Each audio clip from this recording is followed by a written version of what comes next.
भारत के सबसे ज्यादा जीने वाले इंसान। नंबर 5, स्वामी शिवानंद। भारत के 125 साल के बुजुर्ग, जिन्हें अभी हाल ही में पद्मश्री अवार्ड दिया गया था। इनका नाम स्वामी शिवानंद है और उनका जन्म 8 अगस्त 1869 को हुआ था, जैसा कि आप उनके आधार कार्ड में देख सकते हैं। और ऐसा आधार कार्ड भी आपको शायद ही कभी देखने को मिले। न्यूज में आए तो लोगों ने पता करने की कोशिश की आखिर इनकी जीने का राज क्या है, जो कि अभी 125 साल के हैं और पूरी तरह से हेल्दी है। तब उन्होंने बताया कि उनके डेली रूटीन की वजह से जी रहे हैं और डेली 1 से 2 घंटे योग करते हैं। वह खाने में ज्यादा मसाले वगैरह भी नहीं खाते। नंबर 4, तपस्वी जी महाराज। इनका जन्म 1770 में हुआ था और मृत्यु 1856 में हुई थी। यह 186 सालों तक जीवित रहे थे। पटियाला के राजकुमार के रूप में जन्मे। जहां इनका जन्म हुआ वो किसी राजशाही महलों से कम नहीं था। इनके लंबे समय तक जीवित रहने का रहस्य है कि उन्होंने दशकों तक कठोर तपस्या की और अपनी जवानी वापस पाने के लिए प्राचीन वैदिक तकनीक का उपयोग करते हुए कायाकल्प उपचार का 3 बार इस्तेमाल किया। ये बहुत कठिन तपस्या होती है। कायाकल्प उपचार एक प्राचीन वैदिक तकनीक है जो शरीर को जवान और स्वस्थ रखने के लिए इस्तेमाल की जाती है। नंबर 3, देवराहा बाबा। देवराहा बाबा इंडिया के उत्तर प्रदेश से थे।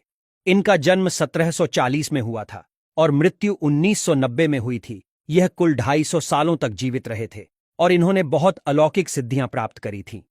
कहा जाता है कि ये बाबा बहुत चमत्कारी थे। इनका आशीर्वाद लेने बहुत बड़े लोग आते थे।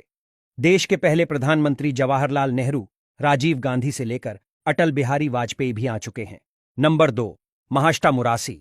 यह शख्स पिछले 181 साल से जीवित है और जो अभी भी अपनी मौत का इंतजार कर रहे हैं। उत्तर प्रदेश के वाराणसी के रहने वाले महाष्टा मुरासी अपने बारे में बताते हुए कहते हैं कि उन्हें लगता है कि मौत उनके घर का रास्ता भूल गई है। मुरासी अपने बारे में बताते हैं कि उनका जन्म 1835 में बेंगलुरु में हुआ था। 1903 में मुरासी बेंगलुरु से वाराणसी रहने के लिए आ गए। तब से आज तक वह वाराणसी में ही रह रहे हैं। नंबर 1, श्री शिव प्रभाकर। एक ऐसे बाबा के बारे में बताने वाले हैं जो 200 या 300 साल नहीं बल्कि 723 साल तक जीवित रहे। हम बात कर रहे हैं श्री शिव प्रभाकर सिद्ध योगी जी की, जिनका जन्म 1263 में अकावूर मारा में हुआ था और महज 9 वर्ष की आयु से ही उन्होंने गुफाओं में ध्यान लगाना शुरू कर दिया और इतनी सिद्धि हासिल कर ली कि वे लोगों के भविष्य से लेकर वह क्या सोच रहे हैं सब बता देते थे। और यहां तक कि कुछ लोगों का कहना है कि जब बाबा ध्यान लगाते थे तो वे हवा में उड़ने लगते थे। अपने 723 साल के जीवन काल में उन्होंने अपने शरीर रूप को 17 बार बदला था। उनके पास इतनी ज्यादा सिद्धियां थीं कि दक्षिण भारत के 18 सिद्ध योगी में गिने जाते थे। 6 अप्रैल 1986 को उन्होंने केरल के पहाड़ों में समाधि ले ली